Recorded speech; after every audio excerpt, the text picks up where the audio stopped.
She took care of her garden every morning as usual, until one day she noticed something strange dot right among the flower beds. Bananas were sticking out of the ground. At first, she thought it was someone's prank, but then something happened that made the whole neighborhood talk about it.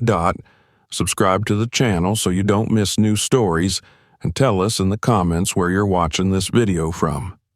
The morning light always arrived gently in the small town of Clearwater, Florida, where the air carried a faint sweetness from the citrus groves beyond the last houses. For Mrs. Miriam Hill, that light was the beginning of another ritual, another day built upon rhythm and repetition, the quiet comfort of predictable things. The first sound was always the kettle.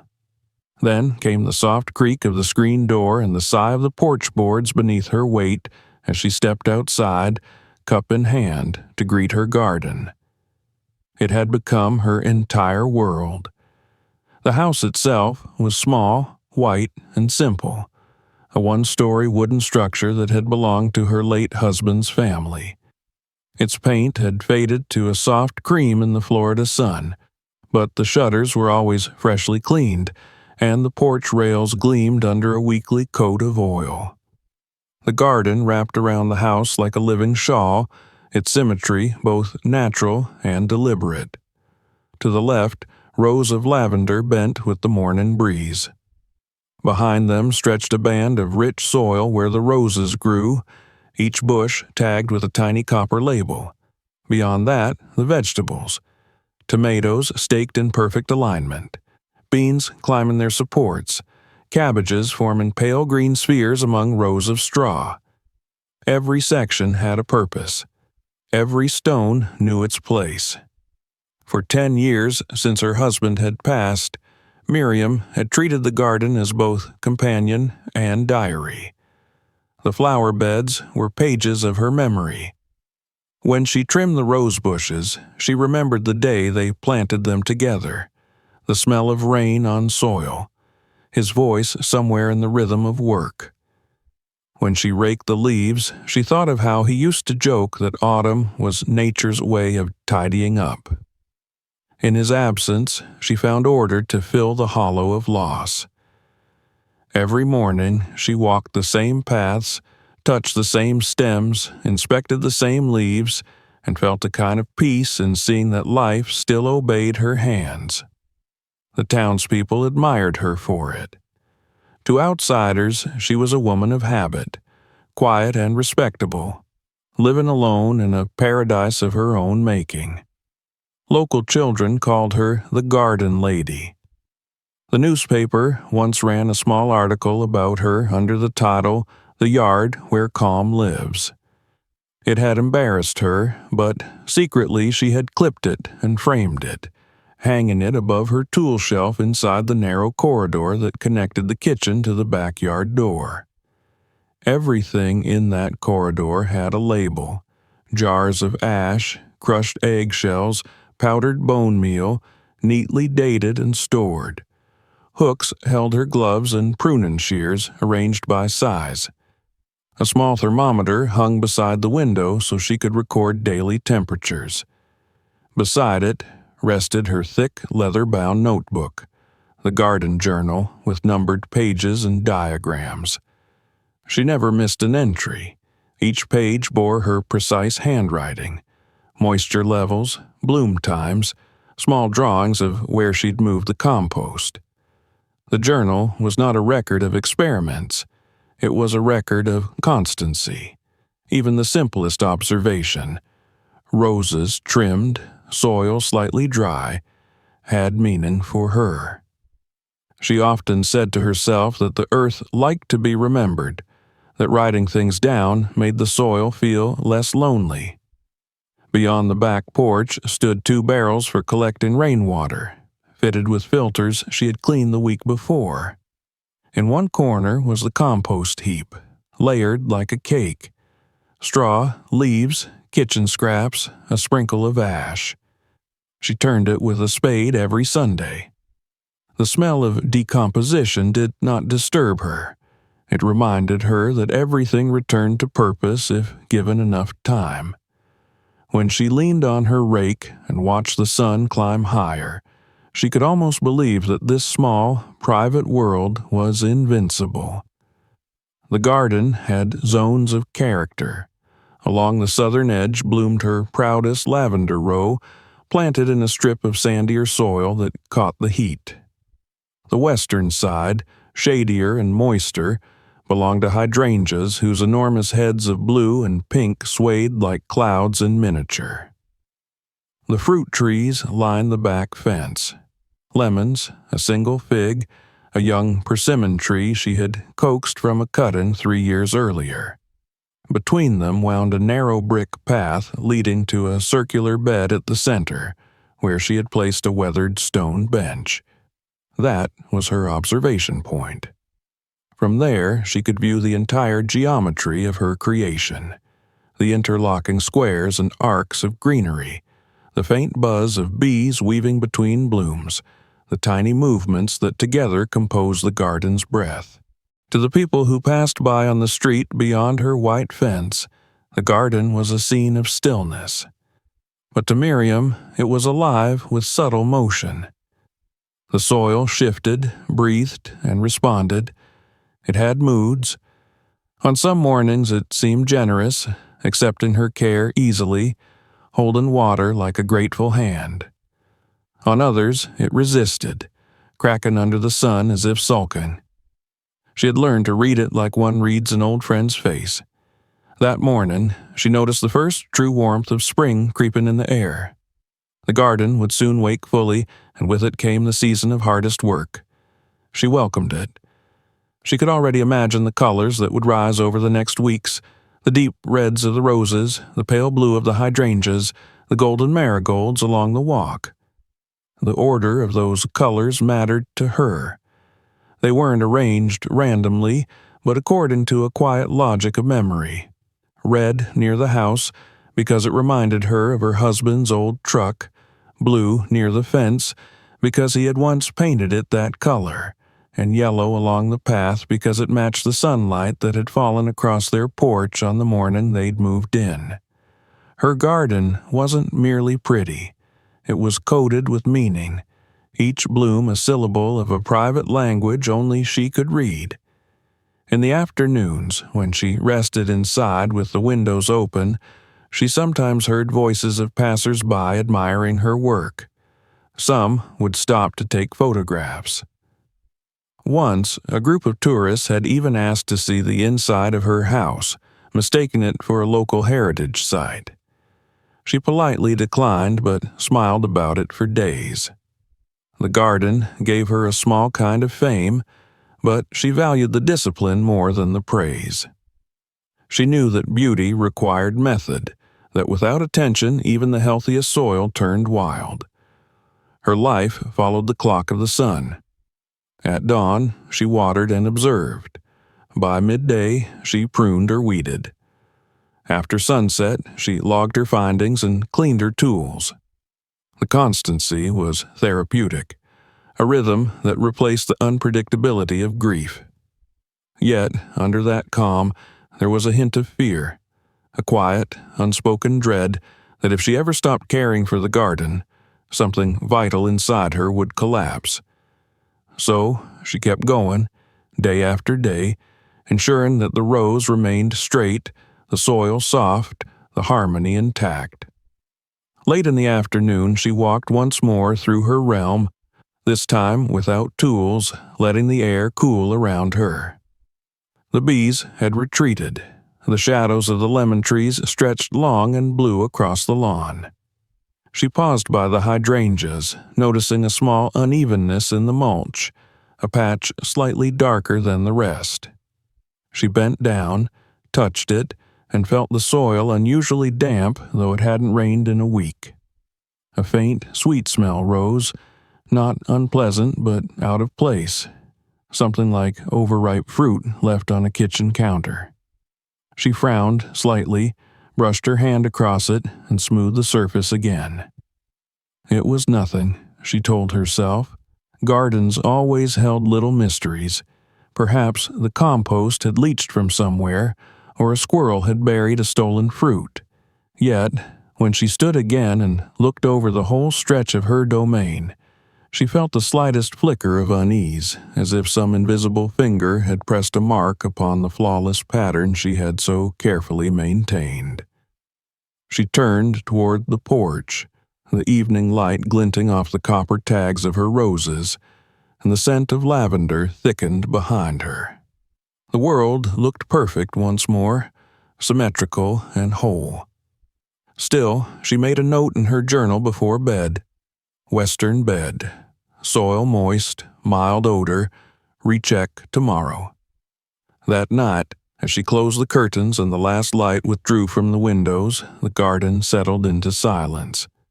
Cicadas pulsed somewhere in the trees, the barrels creaked softly as they cooled.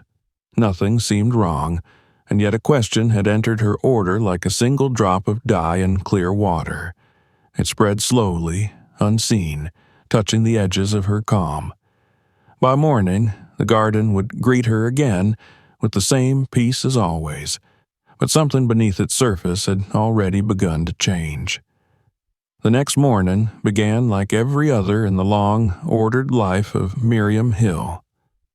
The light was steady, filtered through the lace curtains and across the worn wood of her kitchen floor. The kettle whistled, the scent of tea leaves rose, the rhythm of her house came alive in quiet steps. Nothing in the air or sky suggested that the day would differ from the thousand that had come before. The calm was almost ceremonial, yet beneath it waited something small, absurd, and deeply unsettling. When she stepped out into the garden with her notebook tucked under her arm, the air carried a sweetness left over from the night's humidity. The dew on the lavender shimmered, catching the sun. She moved with her usual precision, noting that the western bed still held a touch of dampness from the previous evening. Her gloved hand pressed lightly into the soil, and she was pleased to find it loose and rich. She thought about adjusting the watering schedule, marking a small mental note. And then her gaze shifted a few inches to the left, and she froze. There, rising from the earth between two lavender plants, stood a single yellow banana. It was upright, perfectly vertical, the peel bright and unblemished, the stem pushed into the soil so neatly that it seemed someone had placed it with deliberate care. The sight was so ridiculous, so out of place amid the disciplined geometry of her flower beds, that for a moment she could only stare, her mind unable to process what her eyes presented. The morning breeze stirred the petals around it, but the banana stood motionless, balanced like a marker in the center of a stage. Her first reaction was irritation. It was the kind of irritation that comes when an imperfection dares to intrude upon perfection. She looked toward the fence, half expecting to see the top of a child's head ducking behind the boards. No one was there. The street was still. Somewhere far away, a dog barked once and fell silent. Miriam approached slowly, her gardening shoes leaving faint impressions in the moist ground. When she reached the strange object, she bent down and studied it closely. It wasn't rotten or damaged. It looked fresh, recently peeled from a bunch and thrust into the dirt with care. Children, she thought immediately. Perhaps the neighbor's boys, the same ones who once tossed a rubber ball into her hydrangeas and never came to retrieve it. Or maybe raccoons, though raccoons didn't place bananas, they tore and scattered. A practical explanation eluded her, yet her mind insisted on one. She pulled on the peel gently. The soil gave way with a soft sucking sound, releasing the banana whole. She turned it in her hands, frowning. No bite marks, no scratches, no insects yet drawn to its sugar. It was, by all accounts, an untouched piece of fruit. She carried it to the compost heap, dropped it inside, and covered it with a layer of straw. Then she returned to the flower bed and smoothed the soil where it had stood. The disruption was erased, the garden restored, but the strangeness lingered in her thoughts all day. Each time she passed that section of lavender, she found herself glancing down, half expecting another yellow stem to have emerged like some absurd mushroom. Nothing did. By afternoon, she convinced herself it had been a prank. Perhaps the teenagers from the next block, restless and bored. She noted the incident in her journal, not out of belief but habit. Found banana between lavenders, removed. Possible prank. Soil normal. The words looked foolish on the page. Still, she wrote them carefully, as though the act of documenting might give the absurdity meaning. That night she slept lightly. The image of that bright yellow fruit haunted her mind, not as menace but as puzzle. Her husband had once told her that order was an illusion nature tolerated out of politeness. She had never liked the phrase. Yet, lying awake in the dark, she thought perhaps he had been right. The following morning, the sun rose in a haze of gold. The air smelled faintly of salt from the sea breeze. Miriam stepped outside earlier than usual, drawn by an uneasy curiosity. Her eyes moved instinctively to the lavender bed. It was pristine. She exhaled, amused at her own anxiety, and turned toward the roses along the southern fence. Then she stopped again. Near the base of the rose bush, nestled among the petals that had fallen overnight, was another banana. This one lay at an angle, half buried, as though the earth itself had pushed it upward. Its peel glowed against the dark soil. She stared for several seconds, a faint shiver of disbelief running through her. Slowly, she crouched and touched it. It was cool, faintly moist with dew, the stem neatly broken. The roses above it were in perfect bloom, their leaves gleaming. No footprints marred the ground. The mulch was undisturbed except for the small depression where the banana sat. She turned her gaze across the garden. 50 feet away, by the lemon tree, something yellow caught the light again. A second banana. The sense of repetition unsettled her far more than the objects themselves. Once might be mischief, twice could not.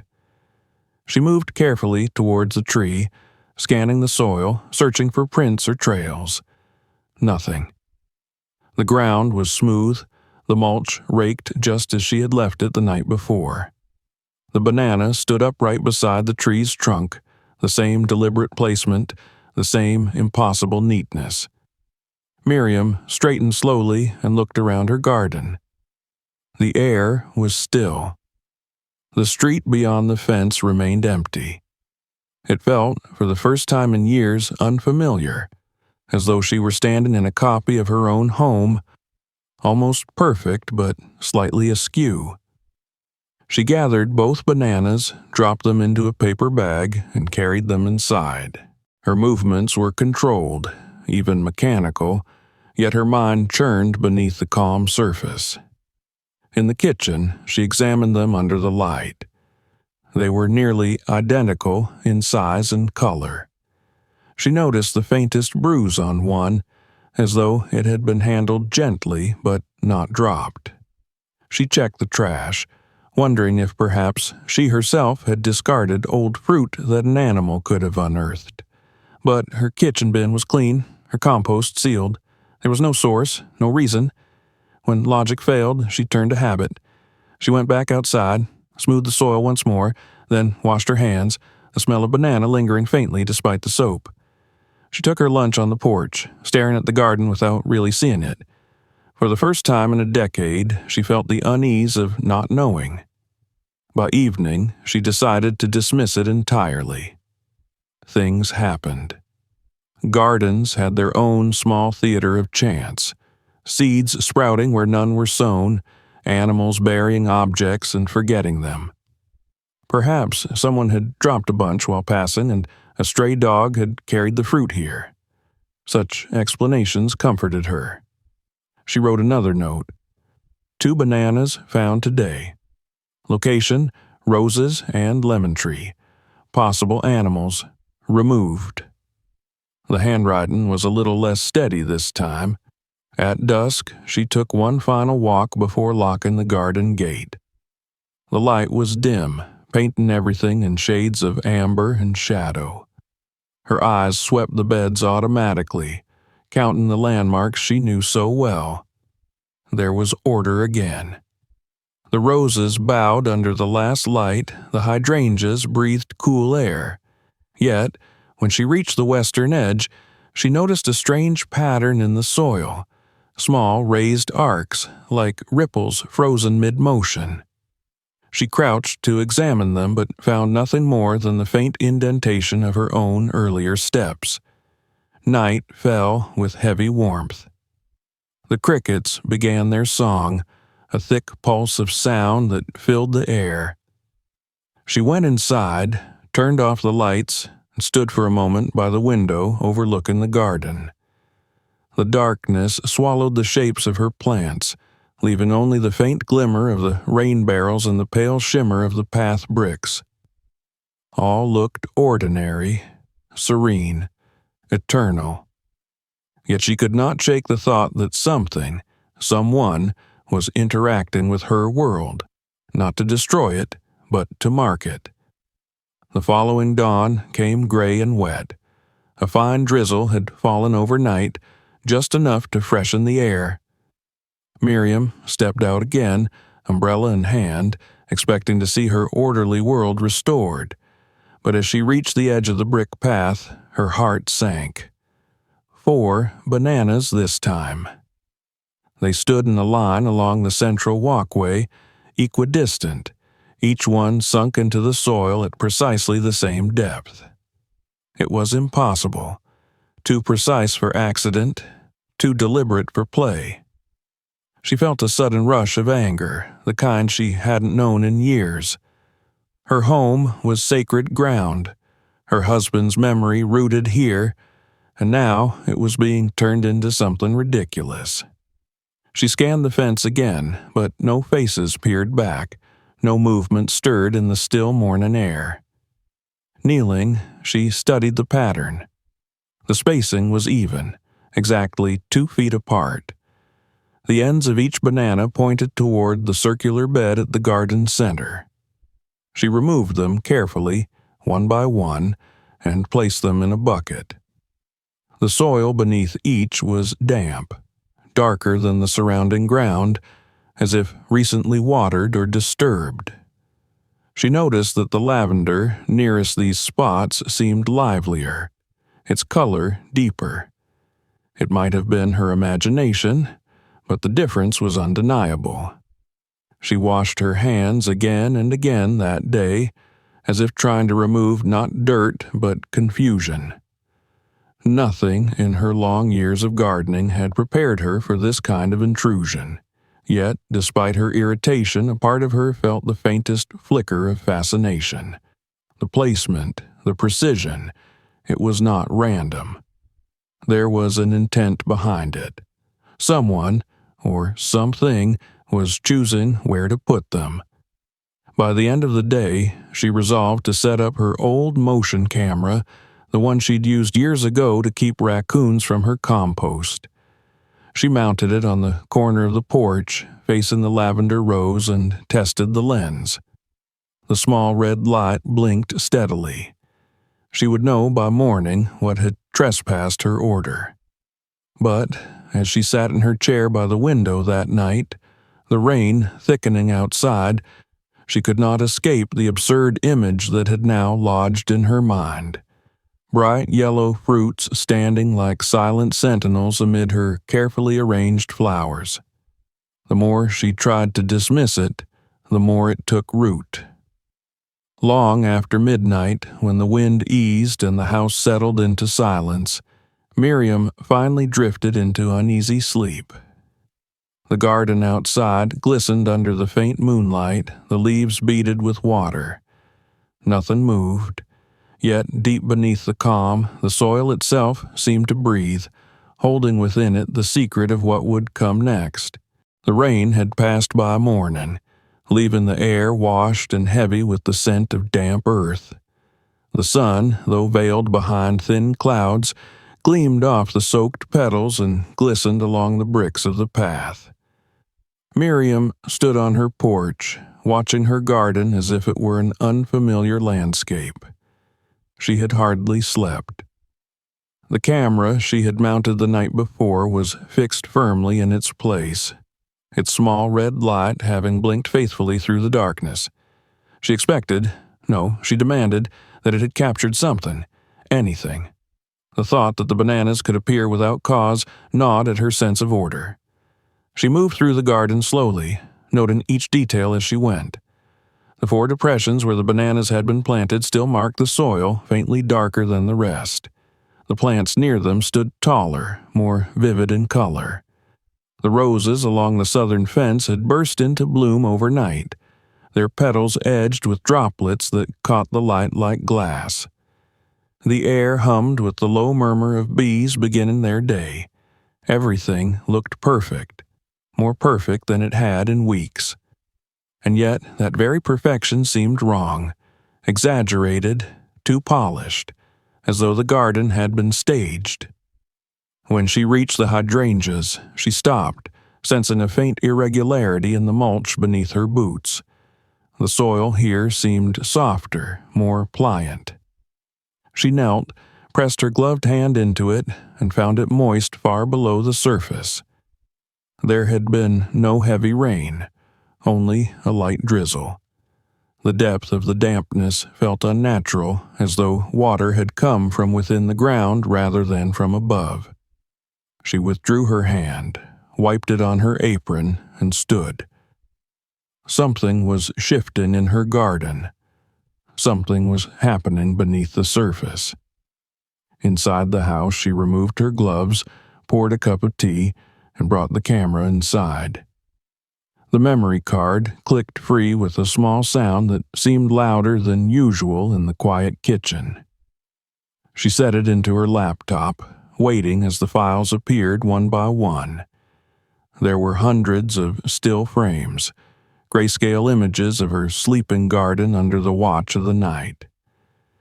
She began to click through them quickly, eyes scanning for the faintest movement. Nothing at first but shadows, the soft swaying of branches, the occasional passing moth. Then she paused. One frame caught her attention. At 2:14 a.m., a blur of motion crossed the lower corner of the image. She leaned closer, enlarging the picture. It was indistinct, a faint streak of pale light, or perhaps fog. In the next frame, it was gone. She checked the following sequence, then the next, searching for any sign of repetition. Nothing. Just the empty garden again, the barrels gleaming in the moonlight, the faint mist drifting low. She replayed the sequence as a video, watching it unfold like a breath held and released. The streak was too fast, too smooth to be a person. It was almost like the air itself had thickened for a heartbeat, then thinned again. She stared at the screen for several minutes, trying to decide whether what she saw was evidence or illusion. The logical part of her mind whispered that it was a trick of the lens, a raindrop caught by the infrared sensor, perhaps. She wanted to believe it, yet something about the timing unsettled her. When she checked the timestamp, she realized it matched almost exactly the hour when she had briefly woken in the night and thought she heard a faint rustling outside her window. Later that day, she went about her chores with a precision bordering on ritual. The movement of her hands over the plants felt automatic, yet her senses were heightened, attuned to every change in texture and sound. She noticed how the soil in the banana sites remained slightly raised, as though the ground had exhaled beneath it. She took photographs, measured distances between plants, and made new notes in her journal. Her handwriting was neat but more angular than usual, her letters pressed deep into the page. That evening, she set up the camera again, adjusting the angle slightly to cover more of the central path.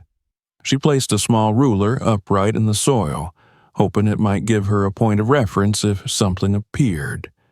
Then she waited. The waiting became its own kind of meditation. She sat on the porch with the lights off, her hands folded, listening to the murmur of frogs and the occasional creak of the rain barrels. The sky cleared completely, revealing a field of stars, and the garden gleamed faintly silver under the moon. The camera's red light blinked like a pulse. Sometime after midnight, a light wind rose. It rustled through the lavender and sent a whisper across the hydrangeas. Miriam leaned forward slightly, her heart quickening without reason. For a long time, nothing else moved. Then she thought, perhaps imagined, that she saw the faintest shimmer of something along the path, as though the air had folded upon itself. She blinked, and it was gone. The next morning, she hurried out to check the garden. The first glance filled her with relief. No new bananas, no sign of disturbance. The soil looked smooth, unmarked, but as she made her way to the center, she saw something that made her stop short. In the exact spot where the fourth banana had stood 2 days earlier, the soil bulged slightly, forming a low mound no larger than her palm. It was too symmetrical to be natural. She knelt, brushed the surface lightly, and discovered that the ground there was warm, noticeably warmer than the rest. It shouldn't have been.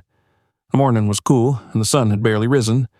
She dug her fingers in gently, expecting to find perhaps a buried fruit, but the soil gave way to nothing but rich, dark earth. No banana, no stone, no insect nest, just warmth, like the faint heat of slow decay.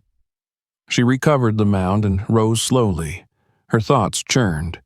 If there was a simple explanation, chemical reaction perhaps, it eluded her. But one thing she could not deny. The plants nearest these sites were thriving in ways she had never seen before. Their leaves were firmer, their color deeper, their stems thicker. The growth was measurable. She took more notes, this time including sketches of the areas in question, and spent hours researching in her old gardening books. She found nothing relevant. The explanations for improved growth, compost, fertilizer, rainfall, did not apply here. The camera revealed nothing new that night or the next. The same quiet sequences repeated themselves, still frames of sleeping flowers, the ghostly gleam of moonlight on leaves, an occasional blur that could have been an insect. And yet, every morning, something subtle changed. A new patch of soil slightly disturbed. A leaf that had turned upward unnaturally, as though responding to some unseen current. The bananas no longer appeared, but their absence felt like a pause rather than an end, a silence charged with intention. She began to organize her observations as though conducting a study.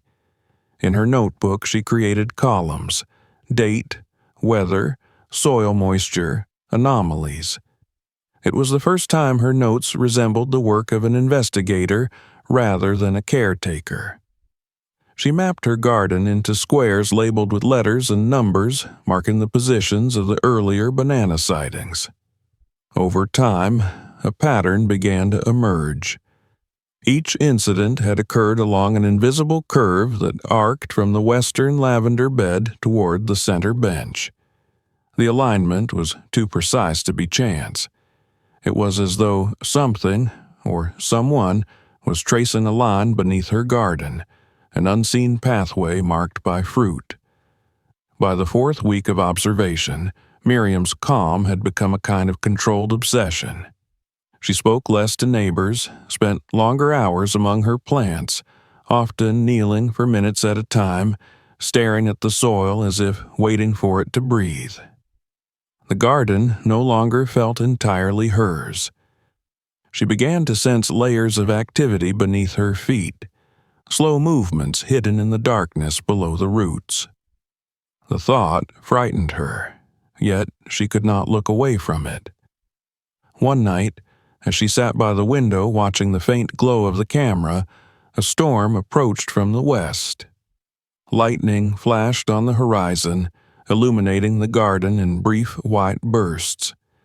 Each time, the world froze in a still photograph, only to vanish again into shadow. Between flashes, the shapes of the trees seemed to shift, their limbs bending subtly, unnaturally. She pressed her face to the glass, straining to see. Then, for one instant, the lightning revealed something extraordinary. Near the center path, where the line of bananas had once stood, the soil appeared to rise slightly, as if swelling under pressure. The movement was minute, almost imperceptible, but it was real. When the darkness returned, the motion ceased. She blinked rapidly, trying to decide whether it had been an illusion of the lightning or something tangible. The rain began, fierce and sudden, drumming against the porch roof. Miriam stayed at the window long after the camera had gone dark in the storm. She could not shake the image of the ground moving, pulsing faintly as though alive. By morning, the storm had passed, leaving behind a startling transformation. The entire section of soil along the path where the bananas had once been planted was darker than the rest, enriched somehow. The texture was looser, almost spongy underfoot, and the plants nearby looked rejuvenated beyond belief. The lavender emitted a thicker scent, and the rose leaves gleamed as though coated in oil. She knelt to touch the soil again, and found it neither hot nor cold, but carrying a strange vitality, a softness that seemed to hum faintly beneath her fingertips. She stood, shading her eyes against the early sun, and surveyed the garden in silence. It was more beautiful than ever, yet she could not take pride in it. The perfection she saw no longer belonged to her labor alone. Something else was at work here, something that had chosen her garden as its vessel. When she returned inside, she opened her journal and began to write, her pen scratching furiously across the paper. She recorded everything: the lights, the warmth, the swelling soil, the unusual vigor of her plants. But when she reached the section labeled Cause, her hand hesitated. The pen hovered above the page, waiting for an explanation she could not write. Finally, she put down only one word: unknown. The day stretched long and quiet, filled with the hum of bees and the distant calls of birds. She moved among the plants with a strange reverence, no longer pruning or weeding, but merely observing. The garden no longer seemed to need her guidance. It thrived on its own, pulsing with some hidden rhythm. She felt less like its keeper now and more like its witness. That night, before locking the door, she looked once more through the window toward the darkened yard. The stars glimmered faintly above the outlines of trees, and the path lay still and pale beneath them. Nothing stirred. Yet she knew with a certainty she could not explain that the ground beneath that quiet surface was alive in ways she had never understood.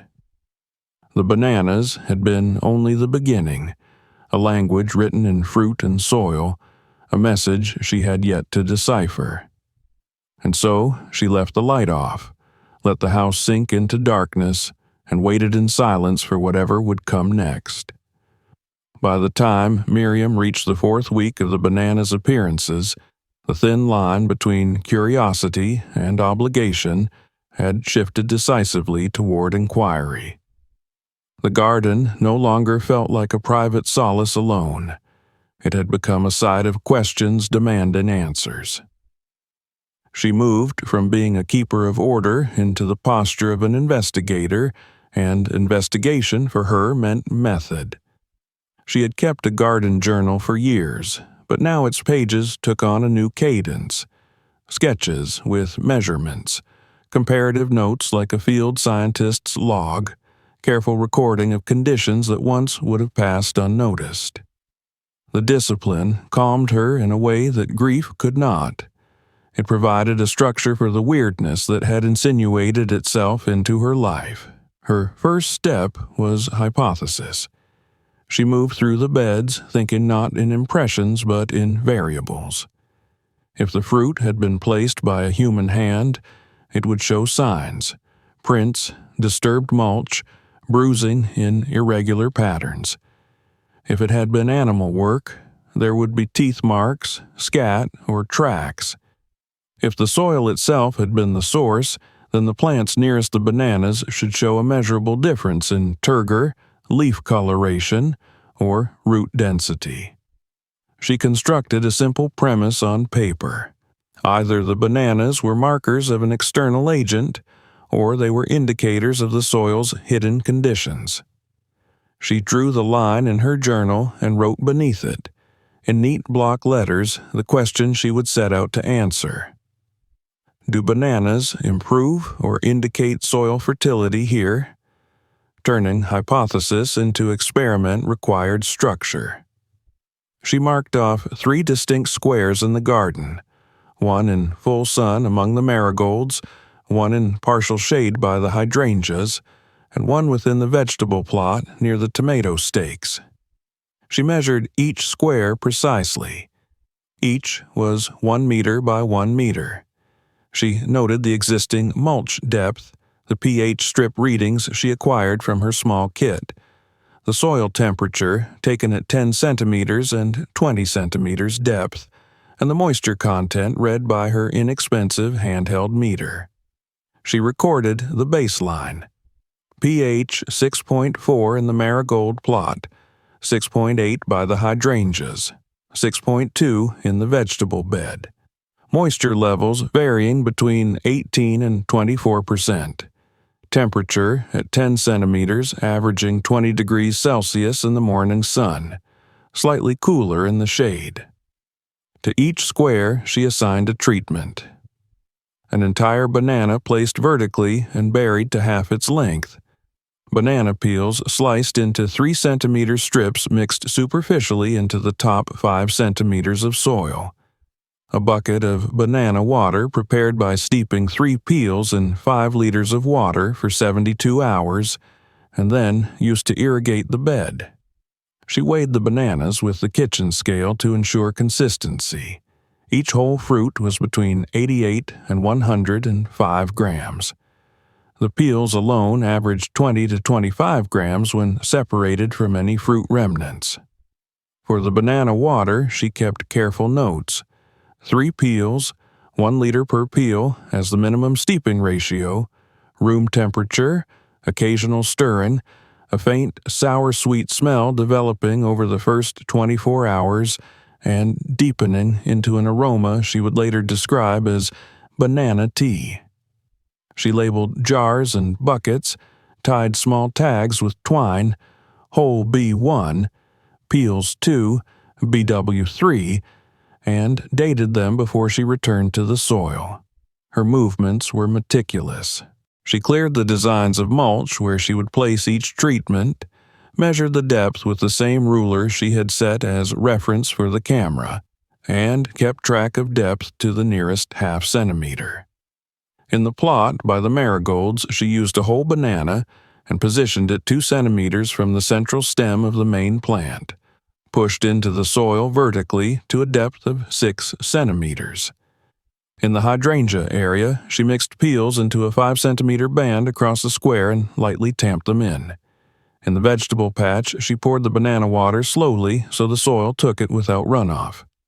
After each intervention, she photographed the square from overhead with her old digital camera, making sure to include the reference ruler and the timestamp she had set on the camera to ensure consistent comparison later. The images were clear and methodical, frames of earth, ruler, and the small signs of her interventions. She also adopted parallel methods for control.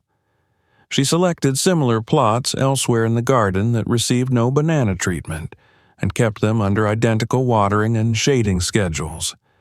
Then she waited. Waiting, she decided, would be as important as action. She checked hourly at first, anxious, then twice daily, recording temperature, measuring leaf color against an improvised color chart she created from cuttings of healthy leaves and newly emerged leaves. She recorded growth in millimeters, counting new leaf nodes on vines and noting any increase in blossom size, with a small caliper she had used long ago for flower arranging. Within days, the changes were subtle but consistent. The marigold around the whole banana showed a slight increase in stem thickness. Measured at the base near the soil, it had increased by 2 millimeters compared to the control. The hydrangea composite, where peels had been mixed, showed a slightly higher moisture retention at the 5-centimeter depth, and its newest leaves unfurled with a glossier sheen than those in the untreated plot. The tomato in the vegetable bed, after the banana water application, displayed a reduction in tip browning that had plagued it the previous week. The changes were small but persuasive. She took photographs and annotated each with the exact times and the measured differences, underlining the words consistent and repeatable in the margins. Encouraged, she extended the experiment. She selected a ring of rose bushes that bordered the central path where the bananas had first appeared. She separated the ring into sectors and introduced a small variety of treatments. Whole bananas buried at different depths, 3, 6, and 10 centimeters. Peel mixtures compacted to different densities. Banana water at dilutions of 1:1 and 1:4 with collected rainwater. She left other sectors untouched as controls. Her measurements became more comprehensive. Soil respiration tests performed by covering a section with a jar and noting condensation and odor after 30 minutes, modest worm counts in shallow shovelfuls of soil, and the number of new buds formed within a 7-day window. She recorded the presence of earthworms with almost childlike fascination. The banana-treated areas drew more worms to the surface in late afternoon when she counted them with gloved hands and recorded the results.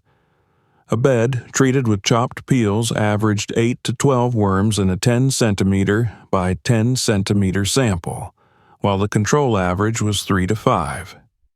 The presence of worms suggested increased organic activity and a healthier soil microecosystem. Miriam documented everything in paragraphs of precise description.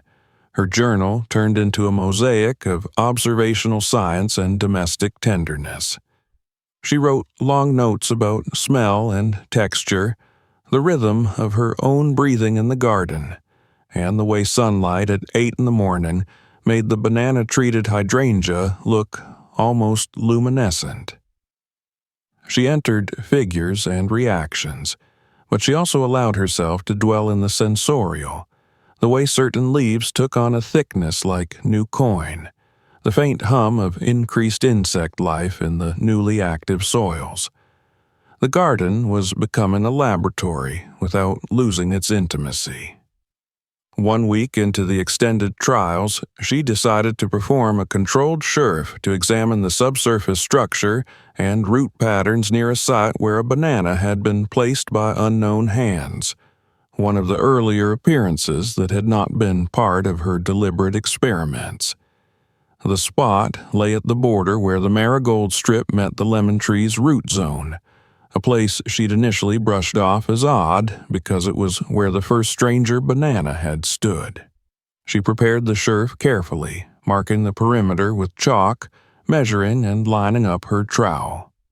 The schurf was shallow at first, 10 centimeters, but when she reached 20, the composition of the soil changed. The dark loam she expected to find was interleaved with a denser, almost black band that reminded her of rich compost or humus. It had a fine, crumbly texture and a faintly sweet, resinous scent that made her pause. She widened the schurf to examine the band more carefully, measuring its thickness.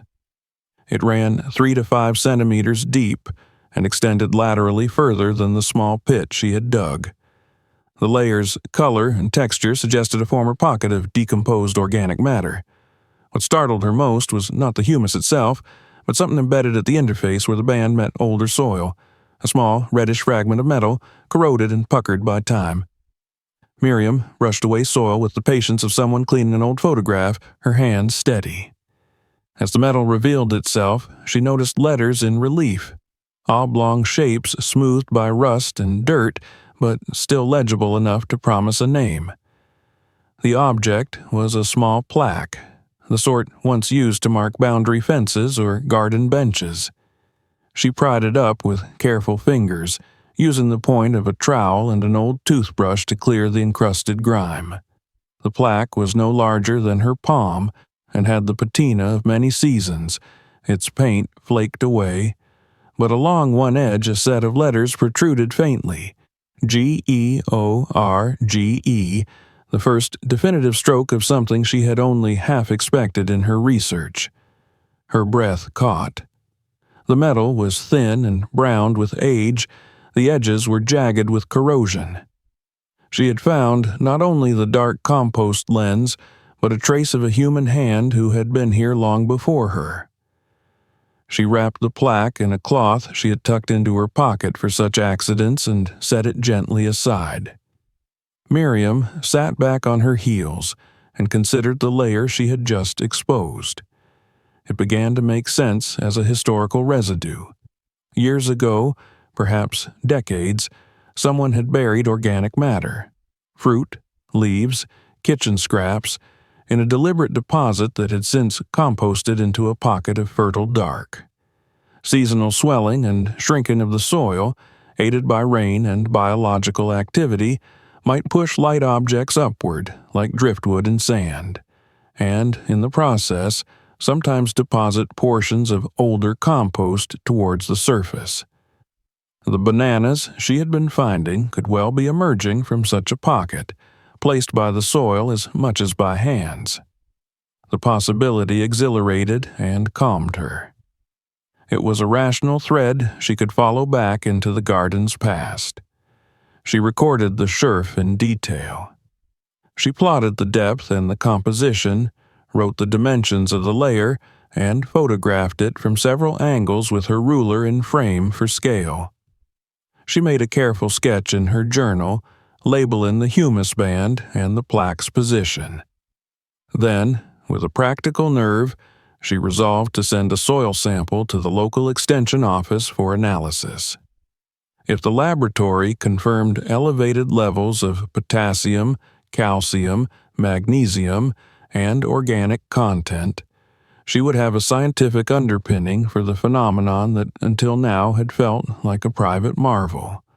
But the plaque suggested something more than mere compost.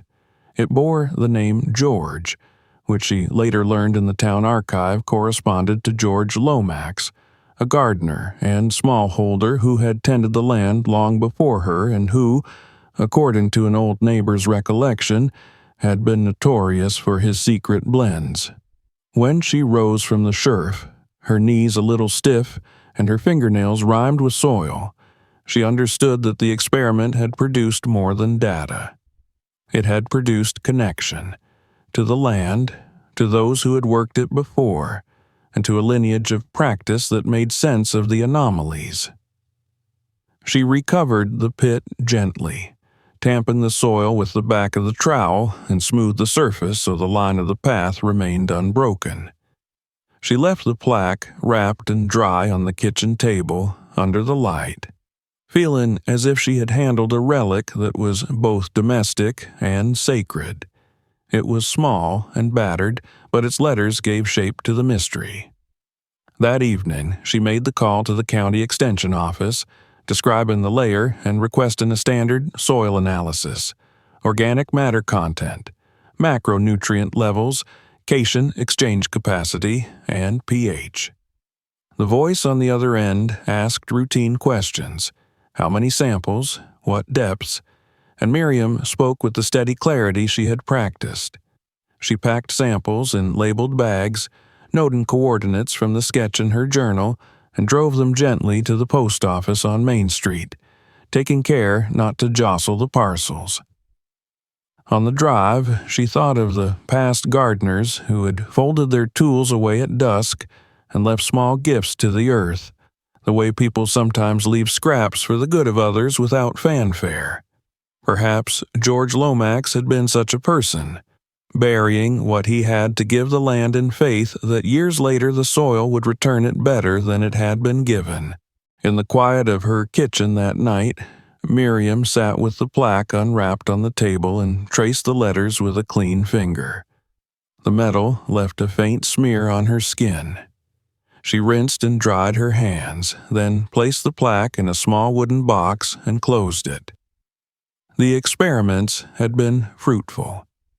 She had not only confirmed that banana treatments altered soil conditions and plant vigor, but had found physical evidence that this patch of land had been deliberately enriched long before she had tended it. The revelation was not the end of the mystery, but a turning point. It suggested that the garden's current behavior was not an arbitrary event, but part of a buried history of practice, an exchange between people and soil extending across generations. She recorded the day's details in the journal with an attention bordering on fervor: depths, measurements, worm counts, growth increments, photographic references, and the discovery of the plaque with its partial name. Then, before she went to bed, she walked the garden one last time under a new certainty. The soil had been speaking in its own way, through fruit that rose like markers, through the darker lens of compost it had kept and nurtured within itself. Now she had a map to follow. The experiments would continue, more refined, but their scope had changed. They were no longer only about whether banana matter could benefit plants. They were about understanding what this particular place had accumulated, and how those accumulations continued to shape life above ground. She closed the door softly, the house settling behind her, and fell asleep with the taste of soil and tea in her thoughts, ready for whatever the lab results would say, and for the deeper work of turning history and science into care.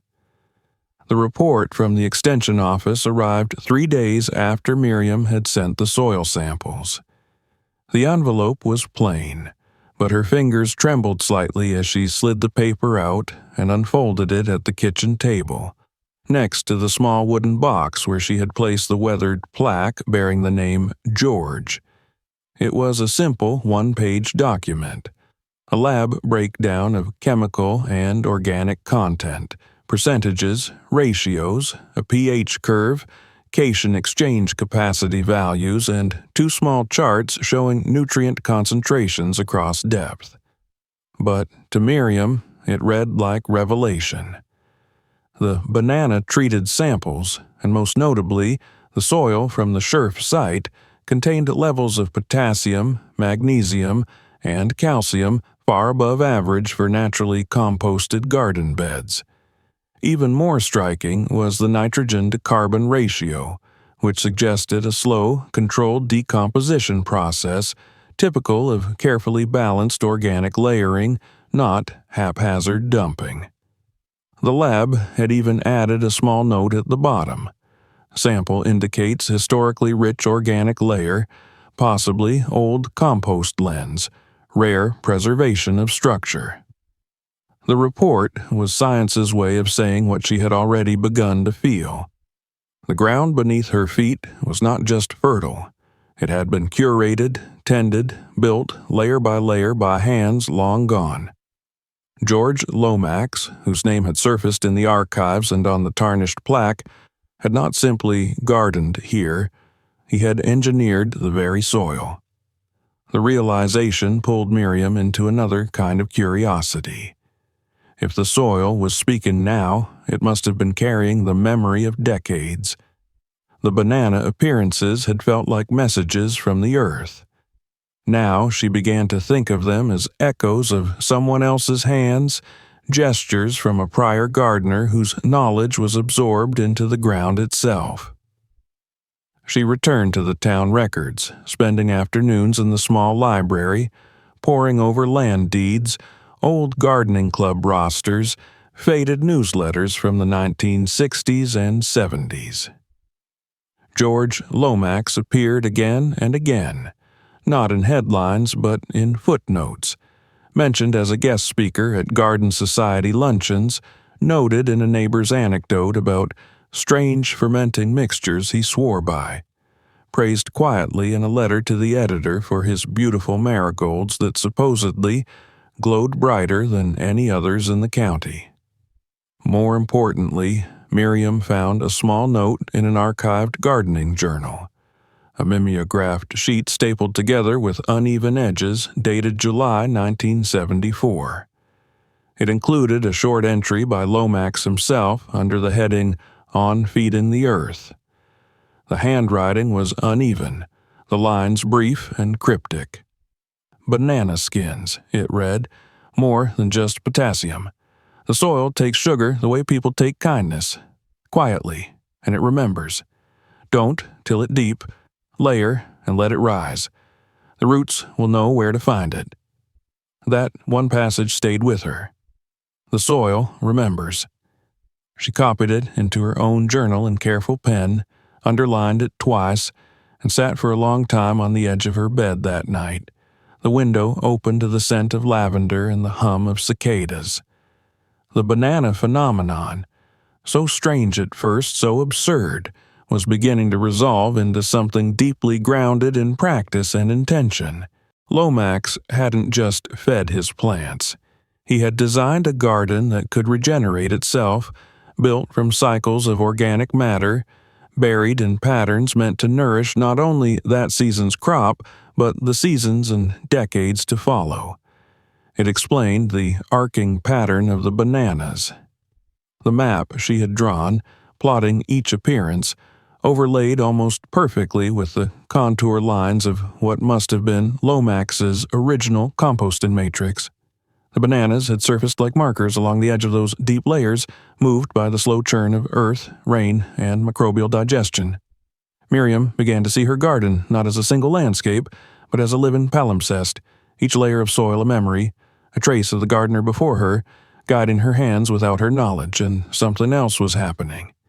The garden had begun to change more rapidly. Even beyond the experimental plots, growth was accelerating. Plants that had struggled in early spring now flourished.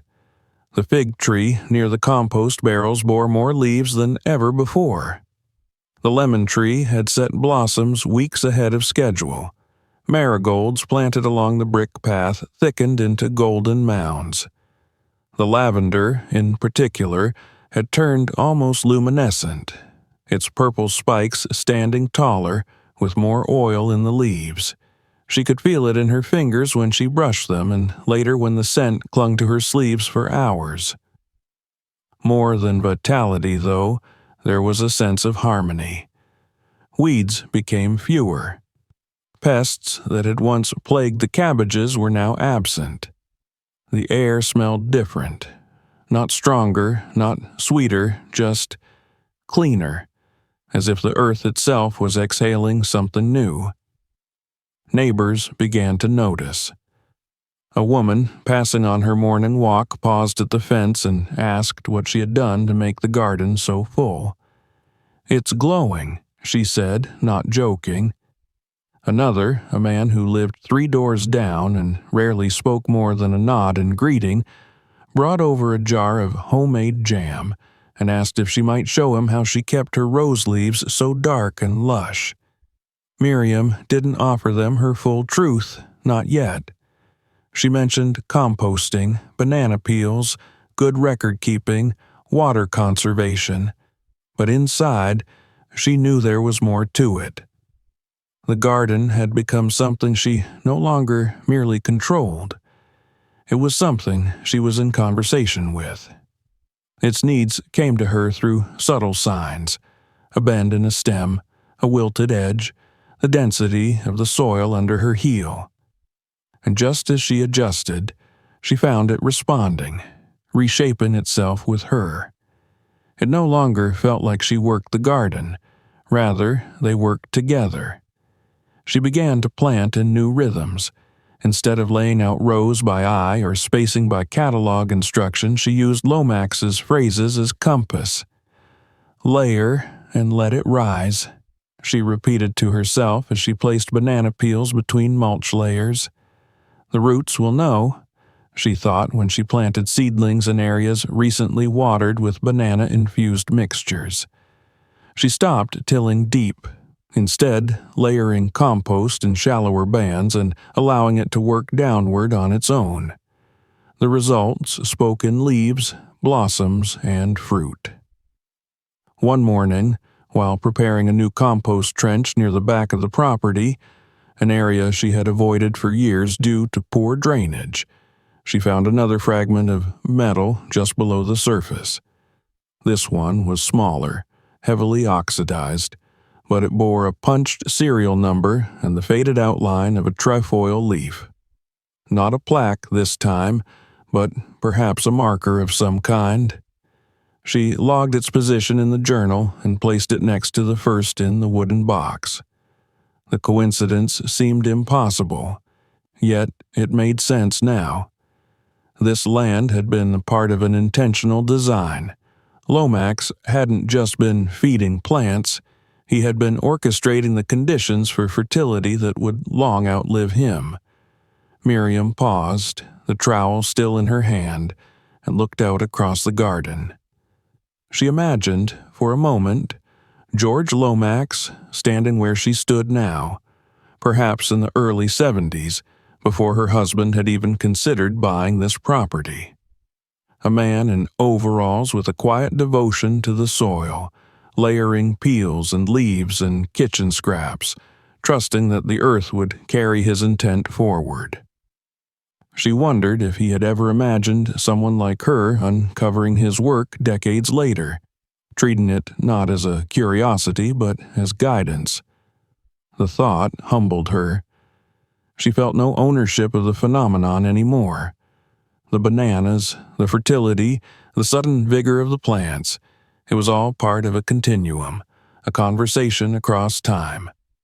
She was merely the next listener, the next pair of hands. That night, she wrote a long entry in her journal, not scientific this time, but reflective. She wrote about legacy, about how some people leave behind names on buildings, others lines in books.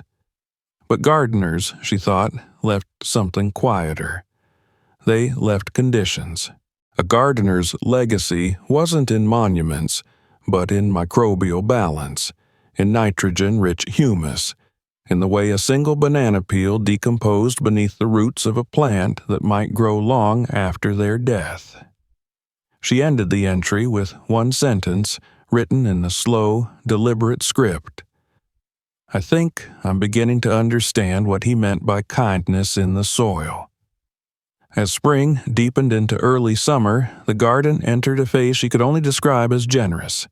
It required less from her, yet gave more. Even in corners she hadn't touched with her experiments, the plants grew more vibrant, the soil darker, the air lighter. Friends came by with cuttings to trade, neighbors left notes asking to visit. One morning, a local schoolteacher called to ask if she would allow a group of students to tour her garden as part of a lesson on sustainability.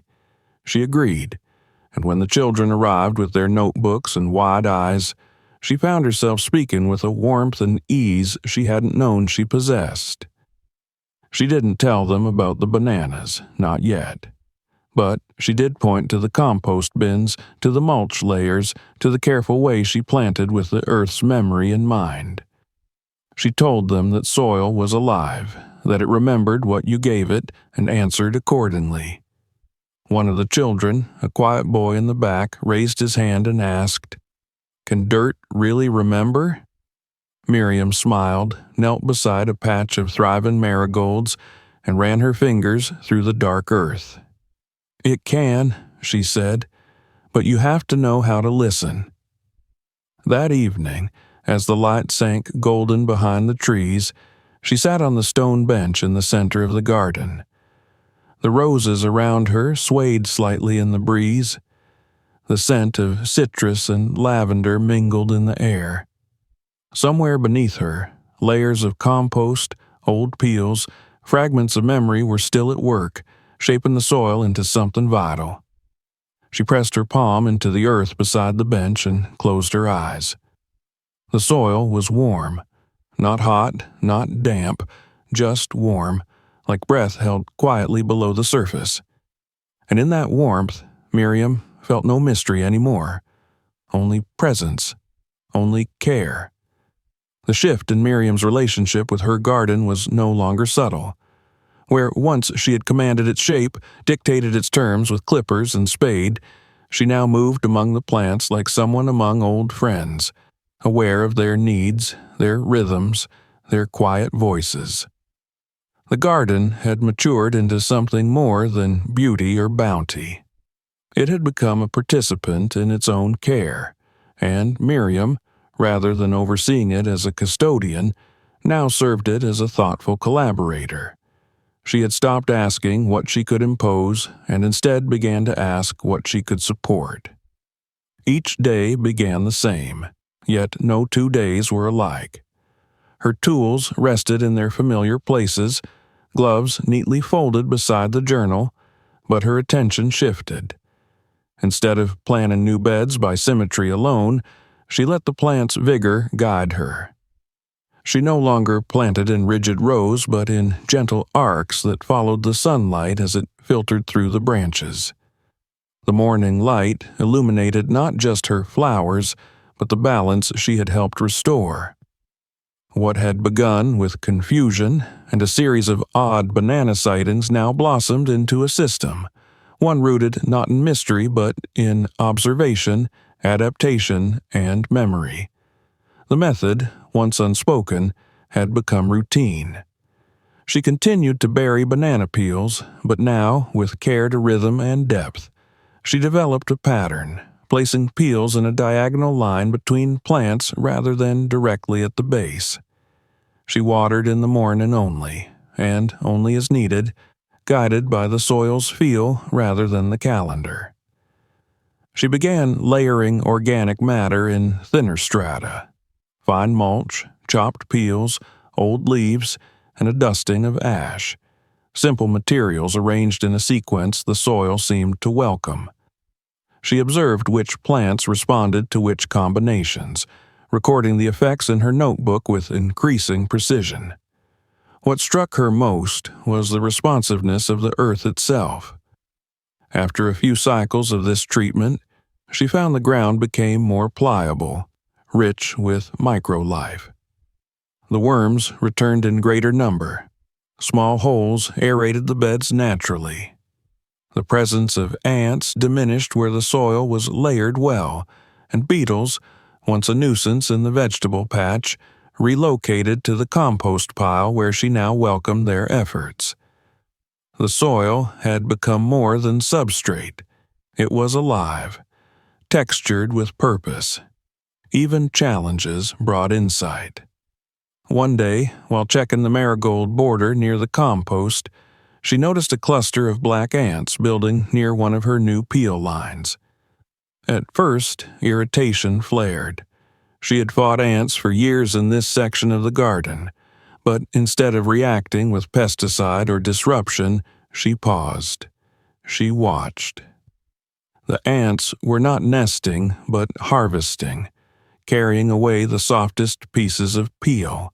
When she dug slightly, she found their tunnel veered away from the roots and toward the older compost. It dawned on her that the ants were assisting the decomposition process, breaking down matter into finer forms and distributing it deeper into the soil. Rather than remove them, she adjusted the layering, spacing peels further apart and adding dry straw in between. The ants stayed but changed course. What had seemed an invasion became a kind of uninvited cooperation. When snails began appearing near her newly transplanted lettuce, she again looked for understanding before action. A week of observation revealed that they clustered near areas of overwatered ground. She corrected her irrigation schedule, moved banana water applications to cooler morning hours, and added a loose ring of crushed eggshells. The snails retreated, the lettuce recovered. Her notes detailed not the pest control, but the soil correction that solved the imbalance. Her journal, once a log of tasks, now read like the diary of a quiet ecological revolution. Each page contained graphs of leaf color over time, root depth measurements, comparisons between shaded and sunlit zones. Her handwriting grew smaller, more efficient, shaped by urgency and attention. She made time-lapse sketches to track vine movement. She noted the influence of wind patterns, the subtle shifts in flowering behavior before and after compost layering. The garden had turned into a quiet engine of learning, and others began to take notice. The first inquiries had been casual, a nod from across the street, a compliment from a passer-by. But by mid-season the attention intensified. Neighbors returned for advice. A woman named Carol, who lived 2 blocks away, brought over a pot of jam and asked for help with her camellias. Miriam offered her a cutting of her own and a small brown paper bag with dried banana peel strips. "Scatter a few," she said simply, "and watch." Carol returned 3 weeks later with a stunned expression and photos of her newly bloomin' hedge. Word spread. By July, she received an invitation to speak at the local garden club, a modest gathering of hobbyists and retirees. Miriam hesitated at first. She was no speaker, but she knew she owed something now, not just to the club, but to the unseen gardener whose legacy she was continuing. So she stood before 20 folding chairs in the basement of the First Baptist Church and explained her process, not as a miracle, not as a secret, but as a rediscovered practice of listening. She brought jars of banana water, pages from her journal, photos of worm-laden scherfs, and samples of soil. She passed around lavender wrapped in parchment and closed by saying, "What you feed the earth, it remembers. And sometimes it gives back when you least expect it." That phrase echoed in her head long after the meeting ended. The gratitude she saw in those faces, the way they leaned forward to hear more, reminded her of the garden's first gift to her. Not a bloom or a fruit, but the return of a sense of purpose. It was not enough now to keep the knowledge to herself. She began assembling what she jokingly called the method box, a wooden crate filled with samples, peel bags, hand-labeled instruction cards, and photocopies of journal entries. When neighbors asked for advice, she gave them boxes. She asked only that they observe, adjust, and return to tell her what worked. Still, not every day was simple. Some mornings, a plant would wilt without cause. Some patches turned dry despite water. A late blight appeared in one tomato bed, leaving her shaken at the fragility of the balance. But she treated each incident not as failure, but as information. The blight taught her to rotate more carefully. The wilt pointed her to poor drainage. Each difficulty folded into the broader narrative of cooperation. Her composting changed too. She now used a triple bin method, building layers in staggered stages so she could rotate material from fresh to active to curing. She marked each with chalkboard tags. Week 1, Week 5, ready. The banana peels remained the core ingredient, but now she added other scraps with greater thought. Coffee grounds, crushed eggshells, dried leaves, even bits of cotton cloth. She measured temperature inside the piles with a cheap soil thermometer, noting when the pile grew hot and when it cooled. She had, effectively, turned her backyard into a low-tech fermentation lab. The payoff was unmistakable. Her plants flourished with a vigor that seemed to defy their species norms. Roses bloomed longer. Beans reached higher. The citrus trees bore not just more fruit, but better-tasting fruit. She tested this one afternoon by comparing 2 lemons, one from the newer tree she had treated with banana water and one from an older, untreated tree. The difference was clear. The treated lemon was more fragrant, its peel brighter, the juice sweeter. But it wasn't just the plants. It was the air. Visitors commented on it often, that the garden smelled clean, that they felt calmer there. Children lingered on the paths, even animals behaved differently. Birds gathered near the compost bins in early morning, not scavenging but resting. A fox was seen walking along the fence line at dusk and not bolting when seen. The entire yard had become an ecosystem not just of life, but of ease. Then came the school request.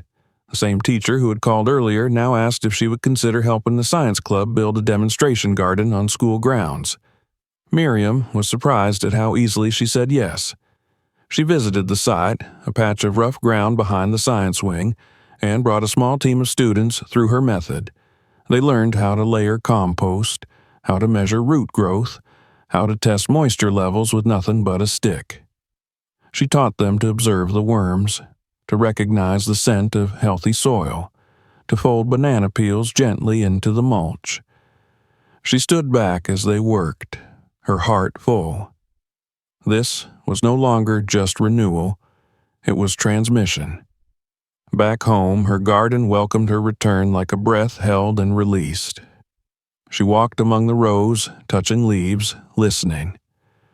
Near the lemon tree, she noticed something curious, a new depression in the soil.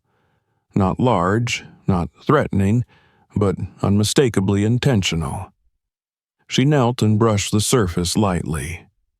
No banana this time, just the faintest ring in the dirt, as if something had rested there briefly before disappearing again. She didn't need a message anymore.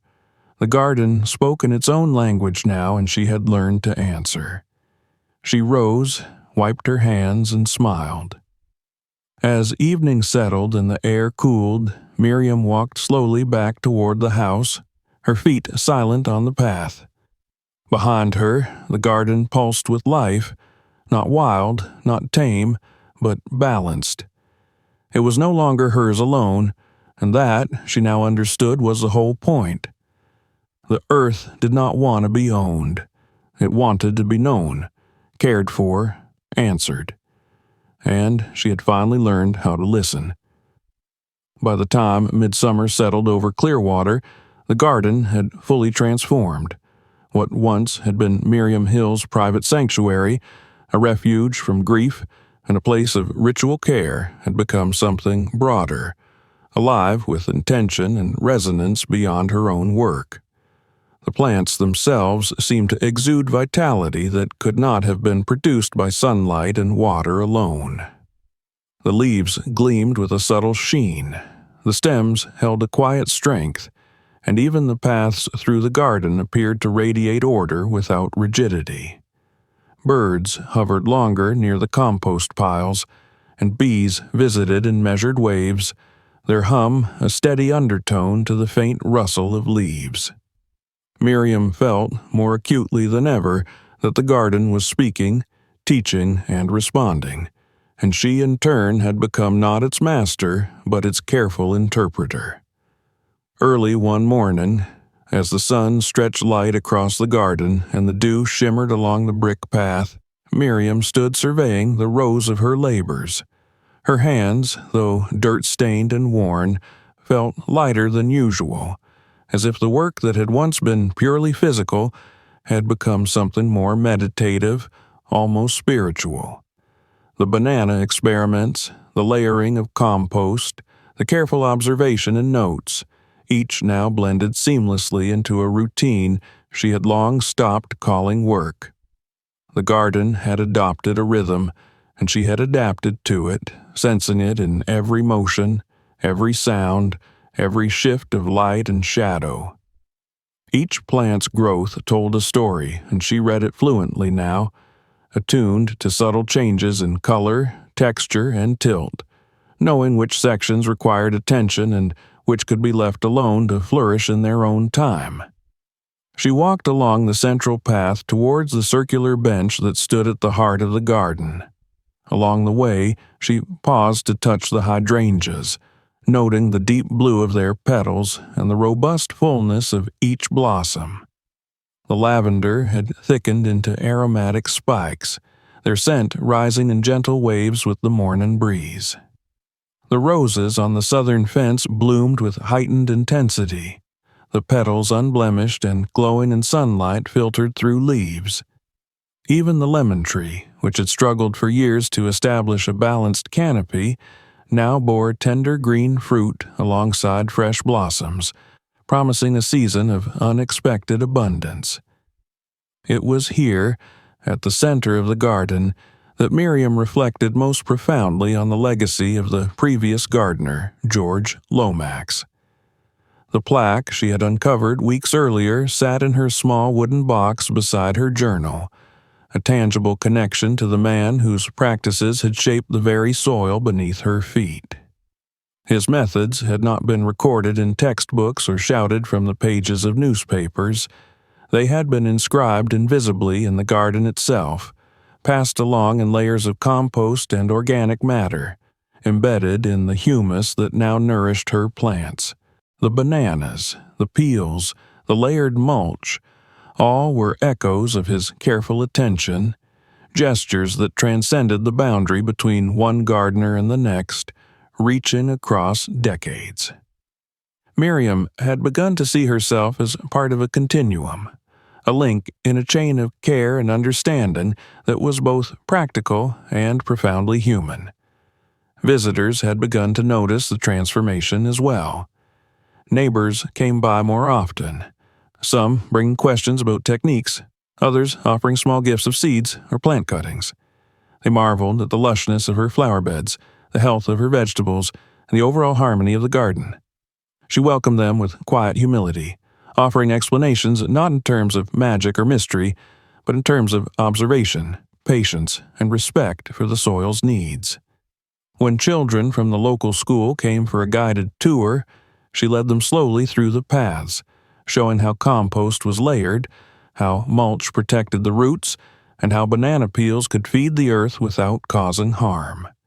She emphasized careful listening to the garden, teaching them to observe growth patterns, to note soil moisture, and to recognize the small signals that plants gave when their needs were met or neglected. As she moved among the visitors, Miriam found that she herself was learning anew.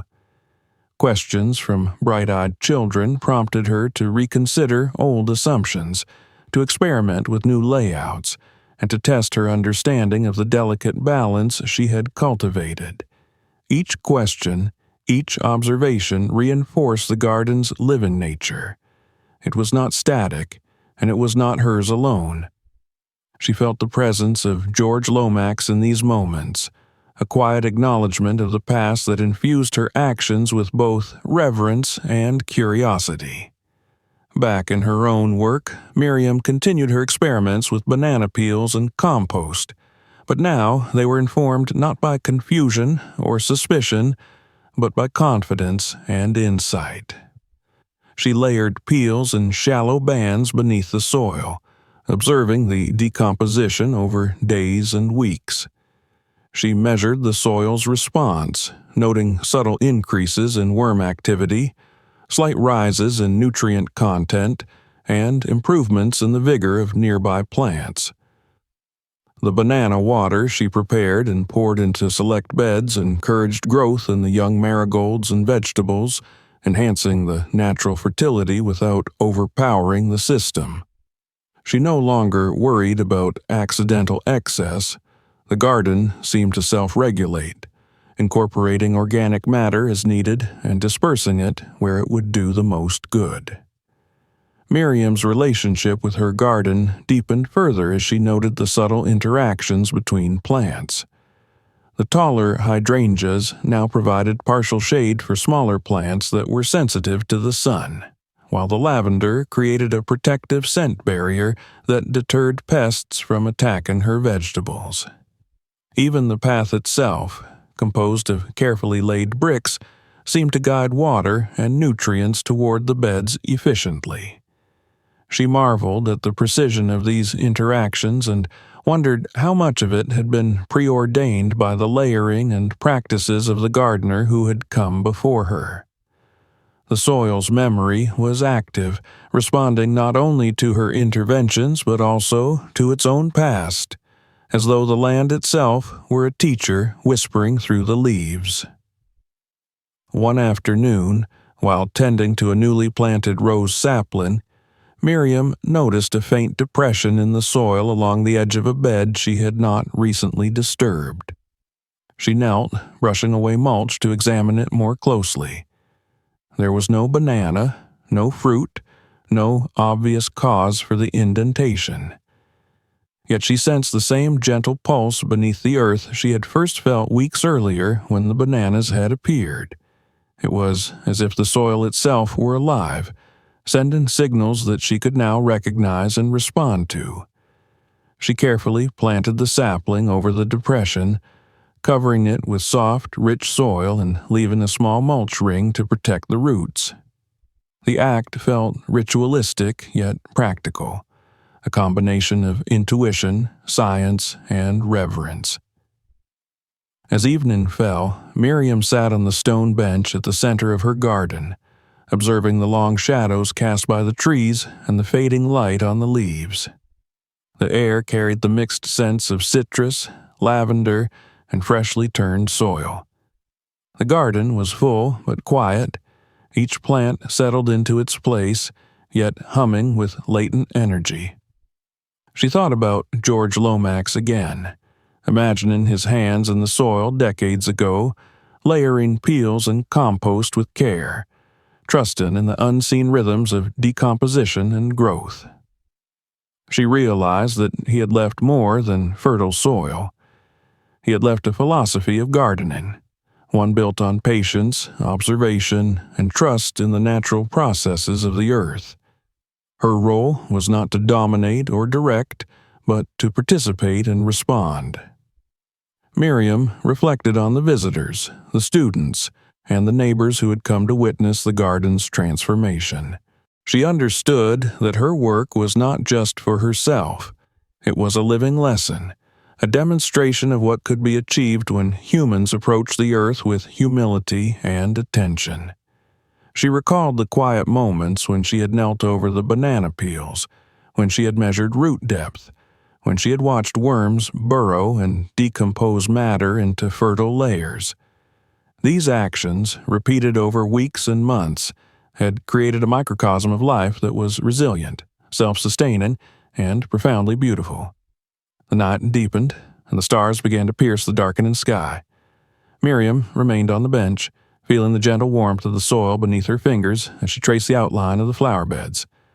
The garden exhaled softly, the leaves rustling in a breeze that had begun to rise. She closed her eyes and allowed herself to feel the full weight of the season's work, the continuity of past and present gardeners, and the living pulse of the earth beneath her. She felt gratitude not only for what had grown, but for what had been preserved, for the unseen hands that had shaped the land, and for the opportunity to continue that work. When she finally rose and walked slowly toward the house, the garden seemed to respond to her steps, the leaves shifting and the flowers nodding in quiet acknowledgement. She paused at the edge of the path, looking back at the stone bench, the lavender, the roses, the marigolds, and the citrus trees. Everything was in balance, yet alive with possibility. The garden was no longer hers in possession alone. It belonged to time, to care, and to the legacy of those who had tended it before her. She had become both steward and witness, participant and observer, listener and responder. Inside, she placed the plaque back in its wooden box and added a small note in her journal, recording the day and the observations she had made. The garden would continue to speak, she knew, and she would continue to answer. Outside, the earth pulsed gently, unseen but perceptible, alive with its own memory and the traces of past and present gardeners alike.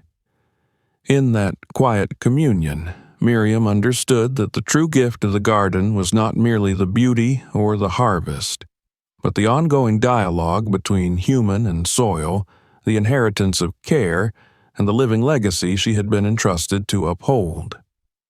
As the night settled fully over Clearwater, the garden exhaled in a subtle, rhythmic hum that only someone who had listened for months could perceive. Miriam turned toward her house and stepped inside, leaving the door open just slightly so the scents of lavender and citrus could follow her. She felt the pulse of the earth beneath her feet and knew, without doubt, that the garden's story would continue long after she was gone. She had become part of it, and it part of her, bound together in cycles of care, growth, and the quiet, persistent magic of a living garden. If you enjoyed this story, make sure to hit subscribe and turn on notifications so you won't miss the next incredible tale. Don't stop here. Check out our other videos to uncover even more mysteries and unbelievable discoveries. And if this story amazed you, share it with friends and see who else will be blown away by what lies hidden just beneath the surface.